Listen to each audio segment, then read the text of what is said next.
हार मानना नहीं सीखा हमने कभी, हार मानना नहीं सीखा हमने कभी, मुश्किलों से लड़ना आदत बन गई। जो सोचा है वो करके दिखाएंगे, जो सोचा है वो करके दिखाएंगे। किस्मत भी एक दिन सलाम करेगी, किस्मत भी एक दिन सलाम करेगी। नमस्कार दोस्तों, आज की क्लास में हम जो औपनिवेशिकवाद के द्वितीय चरण के जो क्वेश्चन बनाए थे, एमसीक्यू क्वेश्चन, जिसमें कई प्रीवियस ईयर क्वेश्चन भी आपको देखने को मिलेंगे। तो उसको हम जो है आपको ग्रुप में शेयर कर दिए थे टेस्ट लगाने के लिए। तो आज उसका जो है डिस्कशन करा देते हैं, और इसका जो डिस्कशन के बाद जो है इसका आंसर, उत्तर और व्याख्या जो है उसको आपको ग्रुप में, व्हाट्सएप ग्रुप और टेलीग्राम से ग्रुप दोनों में आपको शेयर कर दिया जाएगा, और इसका लिंक जो है आपके डिस्क्रिप्शन में दिया हुआ है ना। तो चलिए आज के जो है पहला क्वेश्चन देखते हैं।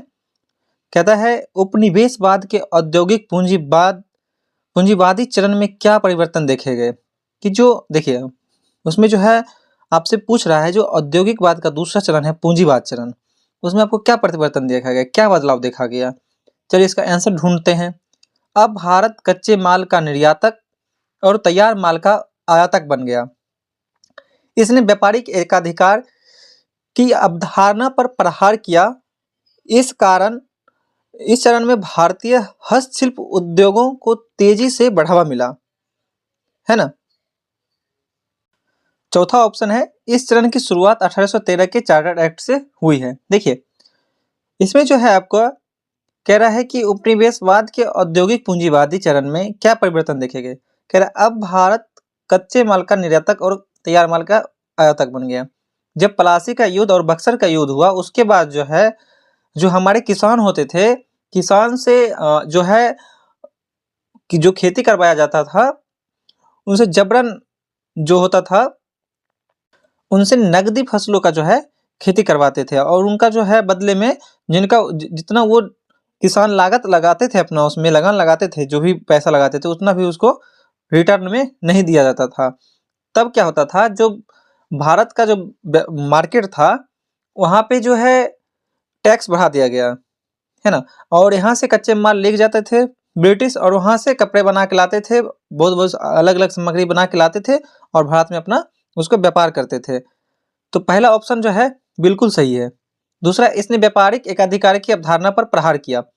ये जो है व्यापारिक एकाधिकार की अवधारणा पर प्रहार बिल्कुल किया, क्योंकि उस समय जो है जो 1813 के चार्टर्ड एक्ट में आया था कि एकाधिकार चीनी और चाय पत्ती और जो था इस पे छोड़ करके, और जितने था व्यापार उस पे जो एकाधिकार जमा लिया था ब्रिटिश। ये भी सही है। दूसरा है, इस चरण में भारतीय हस्तशिल्प उद्योग को तेजी से बढ़ावा मिला, है ना।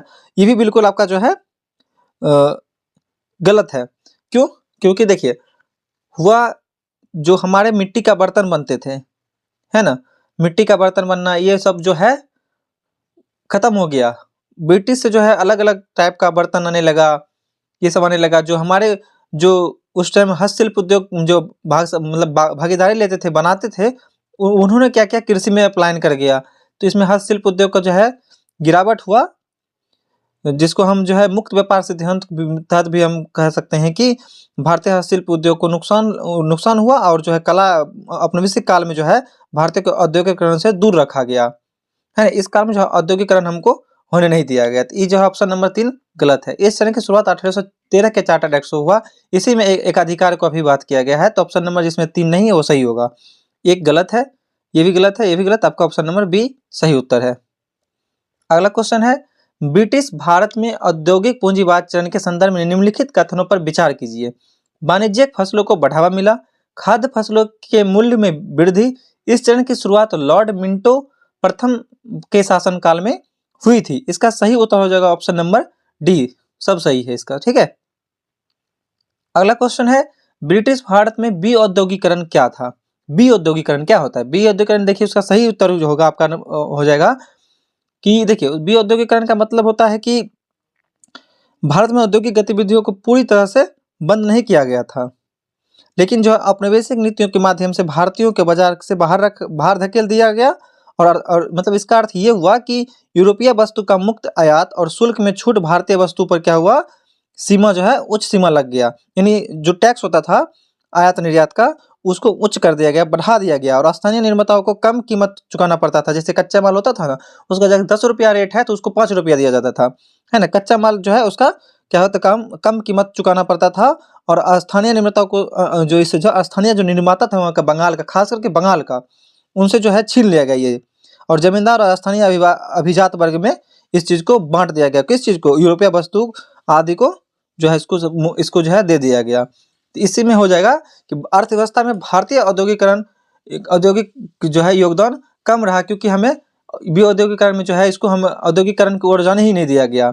और ऑप्शन नंबर इसका आपका हो जाएगा बी। देखते हैं, भारत में औद्योगिक गतिविधियों को पूरी तरह से नहीं रोका गया है ना। तो ऑप्शन नंबर 3 है, यानी सी हो जाएगा। ब्रिटिश वस्तुओं द्वारा बाजार में स्थानीय उत्पादों की जगह लेना, बिल्कुल सही, ऑप्शन नंबर डी आपका सही उत्तर होगा। निम्नलिखित में से कौन सा युग्म सही सम्मिलित है? अब गवर्नर जनरल और उसके समय का शासन में कौन कौन सा युद्ध हुआ? पहला है आपका लॉर्ड हर्डिंग प्रथम आंग्ल अफगान युद्ध, लॉर्ड ऑकलैंड प्रथम आंग्ल बर्मा युद्ध, लॉर्ड एम हस्ट प्रथम आंग्ल सिख युद्ध, लॉर्ड हेस्टिंग्स आंग्ल नेपाल युद्ध। देखिए, ये जो आपका है प्रथम आंग्ल युद्ध, ये जो है आपका जो ये आपका प्रथम आंग्ल अफगान युद्ध है, ये लॉर्ड ऑकलैंड जो है इनके शासनकाल में। इसका मतलब एक गलत है। अब है दूसरा, प्रथम आंग्ल बर्मा युद्ध, ये आपका लॉर्ड एम हस्ट के समय में हुआ था। ये जो है आपको लॉर्ड एम हस्ट के समय में हुआ था, ये भी गलत है, ये भी गलत है। अब है तीसरा लॉर्ड एम हस्ट और प्रथम आंग्ल सिख युद्ध, है ना। तो ये जो है आपको किनके समय में हुआ था? लॉर्ड हर्डिंग के समय में हुआ था, समझ रहे ना। ये भी आपका जो है गलत ही है।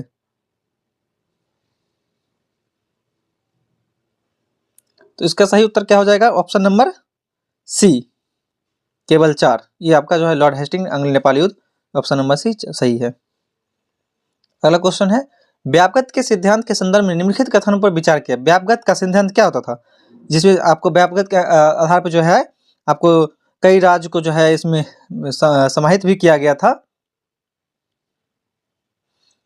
जैसे सतारा हो गए, है ना, ये सारे जो है स्टेट इसमें समाहित किया गया था। इसमें पूछ रहा है कि व्यापगत का सिद्धांत जो है उसका निम्नलिखित मतलब जो है संदर्भ दिया गया, उस पर विचार करना है कि किससे मैच करता है ना। तो चलिए इसको हम आंसर खोजते हैं।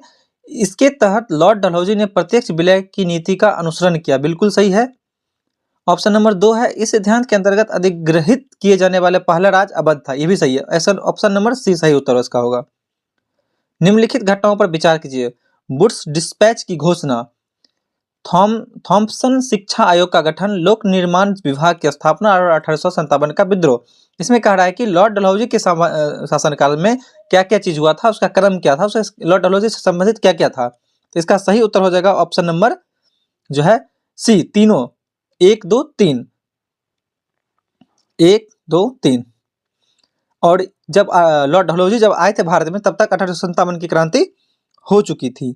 इसके शासनकाल किसके अंदर था? 1857 की लॉर्ड कैनिन के अंदर।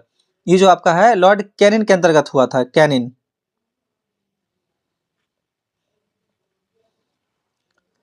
अगला क्वेश्चन है, व्यापगत सिद्धांत के संदर्भ में निम्नलिखित कथनों पर विचार कीजिए। इसके अंतर्गत ब्रिटिश संसद द्वारा स्थापित राज्य अपना उत्तराधिकारी घोषित कर सकते थे। इसे जो है लॉर्ड डलहौजी द्वारा भारत में पहली बार लागू किया गया। कह रहा है कि ब्रिटिश संसद द्वारा स्थापित राज्य अपना उत्तराधिकारी राज्य घोषित कर सकता था, और इसे कौन लागू किया? लॉर्ड डलहौजी किया। तो इसका जो ऑप्शन नंबर आपका आंसर क्या हो जाएगा? ऑप्शन नंबर डी, ठीक है। ये दोनों गलत है, क्योंकि जो है जो इसमें है लॉर्ड डलहौजी द्वारा जो है भारत में लागू किया गया था किस चीज का? व्यापार का सिद्धांत, जैसे कि रेलवे हुआ, दूरसंचार हुआ, इस चीज को किया गया था। और ब्रिटिश जो राज्य अपना उत्तराधिकारी घोषित नहीं कर सकता था इसमें।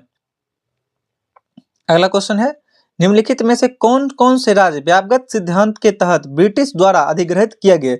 इसका आप क्रम पूछ रहा है, कौन कौन सा राज्य है इसमें जो है ब्रिटिश के द्वारा जो है व्यापगत सिद्धांत पर जो है अधिकृत किया गया, उसको अपने अंदर जो किया गया। जैसे कि सबसे पहला राज्य कौन है? अवध, है ना। तो इसमें जो है आपको इसमें चूज करना है कि कौन कौन सा स्टेट जो है ये आपका जो व्यापगत सिद्धांत में जो था उसमें अधिग्रहित हुआ था। जिसपे पंजाब है पहले उसको काट दीजिए, पंजाब तो होगा ही नहीं, है ना। पंजाब इसमें भी है। अब बचा क्या? ए और सी। इसका सही उत्तर देखिए हम खोजते हैं। पहले कह रहा है सूरत, उदयपुर, जैतपुर, अवध। सूरत में पहले नहीं हुआ था, है ना। अब अगला क्वेश्चन है, अगला ऑप्शन बच रहा है सी, इसका सी आंसर होगा झांसी, सतारा, नागपुर, उदयपुर। देखिए इसमें जो है आपको सतारा, सतारा क्या हुआ था कि आपको सतारा जो है 1848 ईस्वी में हुआ था, और जयपुर और संबलपुर 1849 में, और उदयपुर 1852 में, और झांसी जो है 1853, और नागपुर 1854 ईस्वी में इसका जो है व्यापक सिद्धांत के अंदर अधिग्रहित हुई थी। अगला क्वेश्चन, निम्नलिखित में से कौन सी घटनाएं लॉर्ड विलियम बेंटिक के काल में संबंधित थी? पहला है ठगी प्रथा का अंत, ये देखिए बिल्कुल सही है, ये तो लॉर्ड विलियम बेंटिक जो थे उनके शासनकाल में हुआ ही था, है ना। अगला है बेल्लोर विद्रोह, तीसरा है सती प्रथा का अंत, भारत का प्रथम गवर्नर जनरल, कन्या भ्रूण हत्या और मानव बलि पर जो है प्रतिबंध लगाया था, है ना। तो इसका सही उत्तर हो जाएगा आपका सब होगा, इसमें सब सही है इसका, है ना। जितना भी है सब जो है लॉर्ड विलियम बेंटिक के समय में किया गया था। ये जो ठगी है वो मराठा के शासन में पला बड़ा है, ये भी आपका सही है। सती प्रथा का अंत विलियम बेंटिक्स के द्वारा ही किया गया था, जो हमारे पूर्वजों के द्वारा चलाया जाता था, आपके वैदिक युग से ही चल रहा था, और भारत का प्रथम गवर्नर जनरल बना था जब ये जो बंगाल प्रेसिडेंसी, जो मद्रास प्रेसिडेंसी थे वहाँ से बंगाल प्रेसिडेंसी हुआ, उसका प्रथम अगर गवर्नर जनरल है तो वो है लॉर्ड विलियम बेंटिस, और वायसराय कौन हो जाएगा? वारेन हेस्टिंग्स, है ना। और कन्या भ्रूण हत्या जो वो होता है ना, उसको जो है प्रतिबंध लगाया था, और मानव का बलि चढ़ाया जाता था उसमें, उस पर भी जो रोक विलियम बेंटिक्स के द्वारा लगाया गया था। अगला क्वेश्चन है, निम्नलिखित घटनाओं को सही काल क्रम में व्यवस्थित कीजिए। पहला है बेल्लोर विद्रोह, अस्थायी बंदोबस्त, फोर विलियम कॉलेज की स्थापना, वुड्स डिस्पैच। अब चार्ट है इसमें, इसको आप जो है सिस्टमेटिक रूप से लगाना है, कौन पहले कौन बाद में हुआ, है ना। तो इसका सही उत्तर हो जाएगा ऑप्शन नंबर, देखिए लगाते हैं, खोजते हैं पहले। इसका हो जाएगा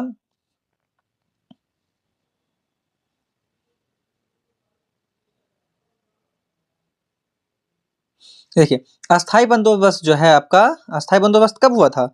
अस्थाई बंदोबस्त हुआ था 1793, और बेल्लोर विद्रोह कब हुआ था? 1806, 1806 में, और फोर्ट विलियम कॉलेज की स्थापना ये आपका 1800 में हुआ था। वुड्स डिस्पैच हुआ था आपका 1854, कैनिन, है ना। तब खोजते हैं 1793 कहाँ है? 2 नंबर, 2 नंबर, 2 नंबर सब में, इसमें इसको काटिए पहले। अब कह रहा है ऑप्शन नंबर 313 है, चलिए एक पे करते हैं। एक पे क्या है आपका? बेल्लोर की, बेल्लोर हो जाएगा आपका कब? बेल्लोर कब बताए हैं? बेल्लोर है 1854, तो ये तो होगा नहीं, 1854 है तो कब हो जाएगा ये? 1854 है ना, हाँ, नहीं सॉरी 1806 है, तो 1800 जो 2 नंबर पे है तो 1 नंबर ही आएगा, तो ऑप्शन नंबर सी इसका सही आंसर हो जाएगा। ऑप्शन नंबर सॉरी, इसका ऑप्शन नंबर डी होगा इसका, ठीक है।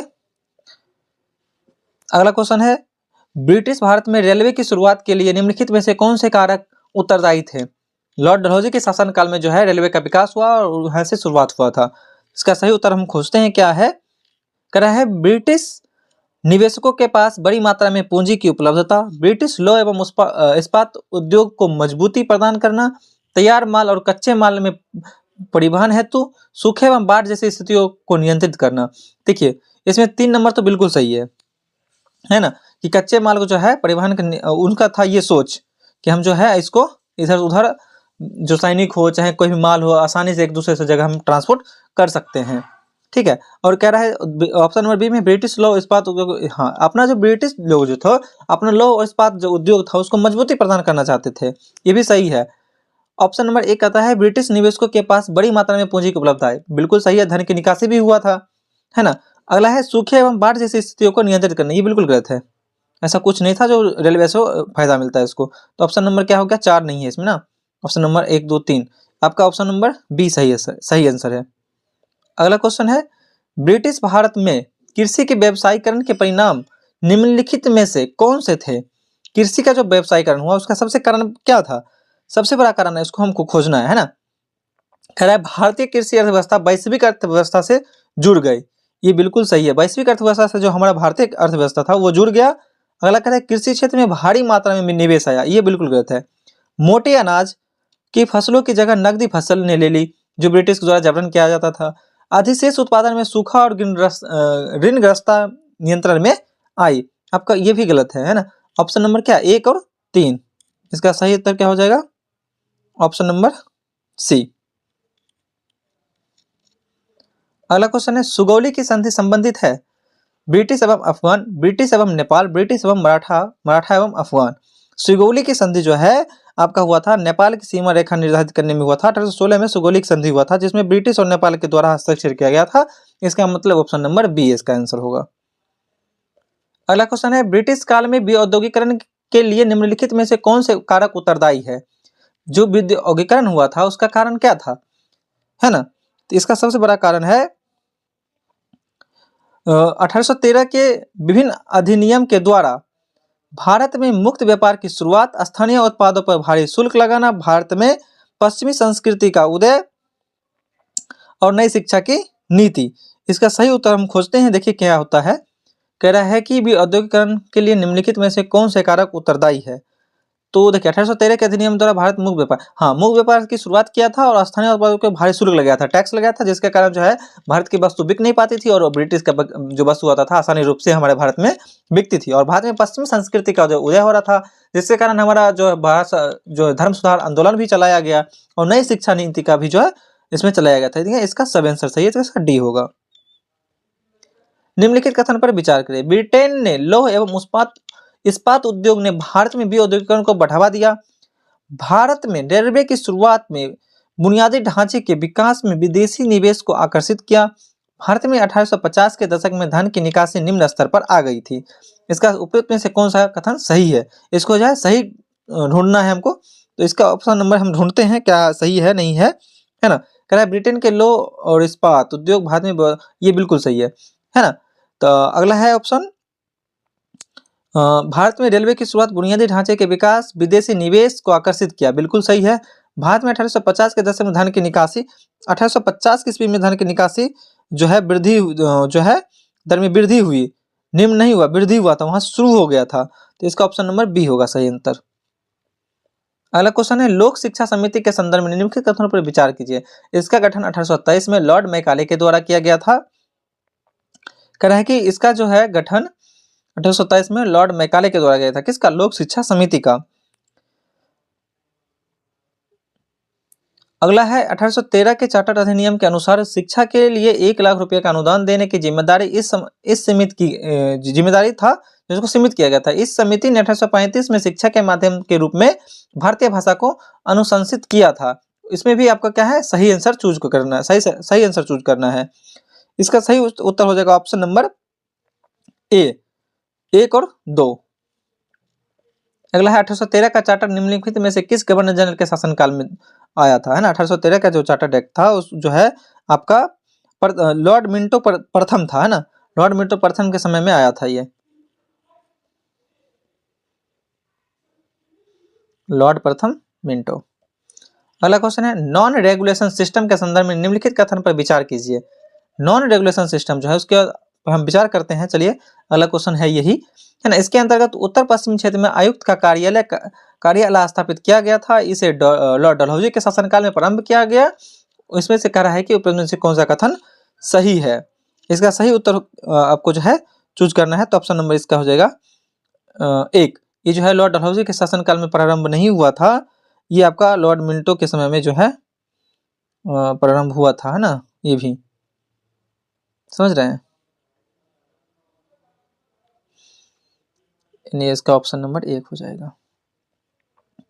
अगला है, गवर्नर जनरल एवं उनके शासनकाल में पारित एक्ट। गवर्नर जनरल एक साइड है और एक साइड चार्टर्ड एक्ट है। किसके शासन काल में कौन सा चार्टर्ड एक्ट हुआ था? तो इसमें जो है दिया हुआ है लॉर्ड डलहौजी 1853 का अधिनियम, विलियम बेंटिक 1833 का अधिनियम, लॉर्ड हेस्टिंग्स 1813 का अधिनियम। इसका ऑप्शन नंबर हो जाएगा सी। 1 मिनट, इसका सही उत्तर हो जाएगा ऑप्शन नंबर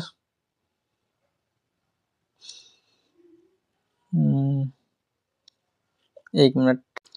देखिए इस क्वेश्चन जो है थोड़ा सा मिस्टेक हुआ है ना, ऑप्शन इसको जो है छूट गया है। इसका जो है आपका तीनों आंसर होगा, ठीक है? एक आंसर सही कर लीजिएगा। ऊपर में जो है नॉन रेगुलेशन जो है सिस्टम, इसमें जो है लॉर्ड डलहौजी के शासनकाल में ही हुआ था। इसका सही उत्तर हो जाएगा ऑप्शन नंबर सी, 1 और 2 दोनों। हाँ, अगला क्वेश्चन है, अधिनियम और अधिनियम के प्रावधान।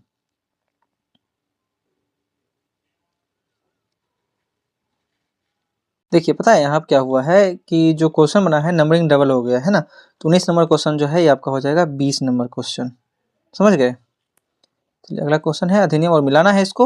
1813 का अधिनियम भारत के साथ मुक्त व्यापार, 1833 का अधिनियम भारत का गवर्नर जनरल, 1853 का विधान परिषद के सदस्य के रूप में भारतीय में शामिल, इसमें कराया सही सम्मिलित करने के लिए, है ना। तो इसका ऑप्शन नंबर क्या हो जाएगा, जो है इसका देखिए खोजते हैं। 1813 तो बिल्कुल अभी आपको जो पहले भी बताया कि मुक्त व्यापार एक अधिकार, 1833 में भारत का गवर्नर जनरल बना था, कौन बना था, लॉर्ड मिंटो प्रथम बना था। अब करा 1853 का अधिनियम ब्रिटिश परिषद के सदस्य के रूप में भारतीयों को शामिल करना, ये आपका बिल्कुल गलत है। इसको जो है 1861 के काउंसिल एक्ट द्वारा किया गया था, तो ऑप्शन नंबर इसका ए सही आंसर होगा। अगला क्वेश्चन है निम्नलिखित में से कौन सा विचारक उपयोगितावादी विचारधारा से संबंधित नहीं था। Lord William Bentincks, James Mill, Jeremy Bentham, Raja Ram Mohan Roy. इसका सही उत्तर हो जाएगा option number D, Raja Ram जो मोहन राय थे ये समाज सुधारक थे, उपयोगितावादी विचारधारा से संबंधित नहीं रखते थे। डाउनबर्ग फिल्ट्रेशन थ्योरी किसके संदर्भ में है, तो इसका सही उत्तर हो जाएगा ऑप्शन नंबर ए, है ना, 1 2 4। इसमें 3 जो है भारतीय भाषा का माध्यम नहीं इसमें नहीं मानती थी, यह मैकाले द्वारा लागू किया था और आधुनिक शिक्षा को बल दिया था, और भारतीय क्या कहता था, निम्न स्तर के कर्मचारी है तो योगदान बनाना था इसमें, है ना। लेकिन कहता था क्या कि जो डाउन जो फेडरेशन थ्योरी है उसे भाषा के माध्यम से नहीं नहीं लेकिन क्या होता था, कहा गया था कि जो शिक्षित भारतीय है जिम्मेदार है जो वो आधुनिक शिक्षा का जो जन जन तक फैलाएगा, इसी को कहा जाता है ये। अगला क्वेश्चन है 22 नंबर क्वेश्चन यहाँ है, ठीक है, लेकिन ये क्वेश्चन नंबर होगा क्या 23 नंबर, एक एक बढ़ते जाएगा। पर कह रहा है कि जो मैकाले का शिक्षा नीति है उसका उद्देश्य क्या था। पहला है ब्रिटिश तैयार माल के लिए भारत में बाजार तैयार करना, कर्मचारियों को कम वेतन देना, पश्चिमी सभ्यता को बढ़ावा देना, रूढ़िवादी और बुरी सामाजिक परंपराओं के खिलाफ वैज्ञानिक दृष्टिकोण बनाना। इसका सही उत्तर खोजते हैं। इसका जो है आपका तीनों होगा, 4 नंबर जो है बिल्कुल गलत है ये, ठीक है। तो इसका सही उत्तर हो जाएगा ऑप्शन नंबर सी, क्योंकि जो जो आपका मैकाले शिक्षा नीति था भारतीय समाज सुधारकों की बात नहीं करता था कभी। निम्नलिखित में से किसके विषय में कहा जाता है कि उसने कभी भी बिना किसी उद्देश्य से लड़ाई नहीं लड़ी। Haider Ali, Ranjit Singh, Dalhousie, Charles Napier. इसका सही उत्तर हो जाएगा option number B, Ranjit Singh जो है बिना कभी भी उद्देश्य के कारण लड़ाई नहीं लड़े थे। अफगान आंग्ल युद्ध के संदर्भ में निम्नलिखित कथन पर विचार करें। ब्रिटिश अफगान नीति का उद्देश्य रूसी विस्तार को रोकना था। चार्ल्स नेपियर आंग्ल अफगान युद्ध में सफल रहा। इस युद्ध में के दौरान लॉर्ड ऑकलैंड भारत का गवर्नर जनरल बना। इसका क्या क्या सही अंतर कह रहा है, अफगान और आंग्ल युद्ध जो हुआ था प्रथम, उसके शासनकाल में क्या क्या हुआ था। इसका सही उत्तर हो जाएगा ऑप्शन नंबर बी, 1 और 3। अगला क्वेश्चन है आंग्ल सिख युद्ध के संदर्भ में निम्नलिखित कथन पर विचार करें। प्रथम आंग्ल सिख युद्ध रंजीत सिंह और ब्रिटिश ईस्ट इंडिया कंपनी के बीच लड़ा गया।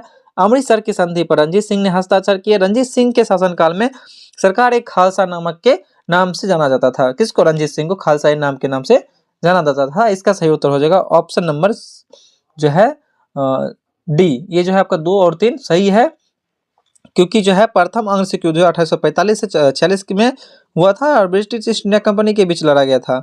सिख राज और ब्रिटिश ईस्ट इंडिया कंपनी के बीच में लड़ा गया था, और 1839 में जो है रंजीत सिंह की मृत्यु हो गई थी। मृत्यु के 6 साल बाद जो है इस युद्ध को लड़ा गया था, और महाराजा रंजीत सिंह ने ब्रिटिश सत्ता के साथ किसी भी टकराव से बचने की कोशिश की, और जो रूस के माध्यम से फ्रांसीसी आक्रमण का उसको जो है समाप्त कर दिया था, है ना।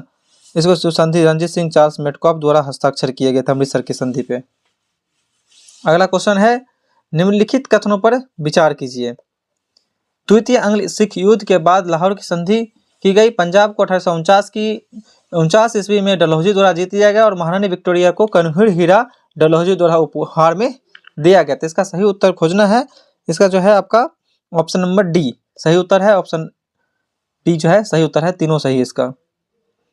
अगला क्वेश्चन है निम्नलिखित ब्रिटिश नीतियों को सही कार्यक्रम में व्यवस्थित कीजिए। द्वैत शासन की नीति, समान संधि की नीति, अधीनस्थ संधि की नीति और अधीनस्थ पृथक्करण की नीति। इसको जो है व्यवस्थित रूप से करना है, कौन हुआ, किससे पहले कौन हुआ, है ना। इसका सही उत्तर हमको खोजना है। तो चलिए इसका जो है घेरे की नीति जिसको हम कहते हैं, जो है ये घेरे की नीति 1765 में हुआ था, और अधीनस्थ पृथक्करण की नीति 1813 में हुआ था, जिसको अधीनस्थ संधि की नीति भी कहते हैं। पृथक्करण की नीति 4 नवंबर 1813 में हुआ था और अधीनस्थ संघ की नीति जो है 1858 में हुआ और समान संघ की नीति जो 1835 में हुआ और द्वैत शासन जो है आपका 1765, यानी इसका सही उत्तर हो जाएगा ऑप्शन नंबर ए। अगला है, निम्नलिखित में से किस दस्तावेज को भारत में पश्चिमी शिक्षा प्रणाली का मैग्ना कार्टा कहा जाता है? तो इसका सही उत्तर हो जाएगा ऑप्शन नंबर सी, 1854 का चार्ल्स वुड्स डिस्पैच। अगला क्वेश्चन है, बंगाल की एशियाटिक सोसाइटी की स्थापना निम्नलिखित में से किसको बढ़ावा देता है? भारतीय धर्म को, भारतीय भाषा और शास्त्र का अध्ययन, भारतीय शिक्षा, भारतीय रीति रिवाज। एशियाटिक सोसाइटी जो है स्थापना, इसका सबसे बढ़ावा का कारण है कि इसका जो है भारतीय भाषाओं का जो शास्त्र का अध्ययन होता था, ये ऑप्शन नंबर बी।